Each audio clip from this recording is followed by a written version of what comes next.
એ પહેલા અનામતનું ભૂત ફરી એકવાર ધૂણી રહ્યું છે। એક બાજુ અનામત પ્રમાણે આ ચૂંટણી કરાવવાની વાત થઈ છે અને બીજી બાજુ હવે ઈડબ્લ્યુએસ લાગુ કરવા માટેની માંગ પાટીદાર આગેવાન વરુણ પટેલે કરી છે।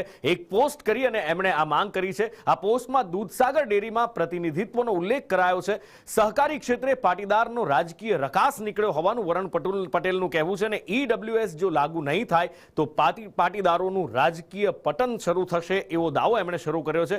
દૂરબીનથી પણ રાજકારણમાં પાટીદાર શોધ્યા નહીં જડે। મતદારોની કુલ ટકાવારી 21.18% હોવા છતાં બેઠકો ઓછી હોવાનો એમનો દાવો છે। ડિરેક્ટર મંડળમાં માત્ર 2 જ બેઠકો ફાળવાઈ છે। આ ઘટાડો રાજકીય વર્તુળમાં એક મોટી ચિંતાનો વિષય હોવાનો એમણે દાવો કર્યો છે।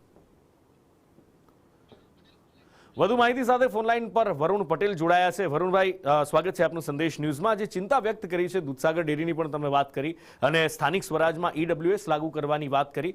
પાટીદારોની ચિંતા કે પછી એક રાજકીય વંટોળ ઊભો કરવાનો પ્રયાસ? એની પાટીદારોની અને બિન અનામત વર્ગની ચિંતા છે। અમે જ્યારે રોજગાર અને શિક્ષણમાં અનામતની વાત કરતા હતા ત્યારે આવી જ રીતની વાતો અમુક લોકો દ્વારા થતી હતી અને આજે એનો લાભ લાખો લોકો લઈ રહ્યા છે। આ જ પરિસ્થિતિ જે પ્રમાણે અણઘડ રીતે સ્થાનિક સ્વરાજની ચૂંટણીમાં ઓબીસી લાગુ કરી દેવામાં આવી છે, કોઈ સર્વે કે સુપ્રીમ કોર્ટના જજમેન્ટ પ્રમાણે નહીં પણ સુપ્રીમ કોર્ટના જજમેન્ટથી વિરુદ્ધમાં, એમાં ચૂંટણી પંચ અને હાઈકોર્ટમાં અમે પોતે પણ રીટ કરેલી છે। આવનારા દિવસોમાં જો ઈડબ્લ્યુએસ લાગુ કરવામાં નહીં આવે તો સામાજિક બહુ ઇમ્બેલેન્સ થશે ગુજરાતના રાજકારણમાં। અને ગુજરાતના રાજકારણમાં હું ફરીથી કહું છું, મેં સ્પષ્ટપૂર્વક લખ્યું છે કે દૂરબીન લઈને ગોતશો તો ક્યાંય પટેલો ગુજરાતના રાજકારણમાં આવનારા 5 વર્ષમાં જોવા નહીં મળે।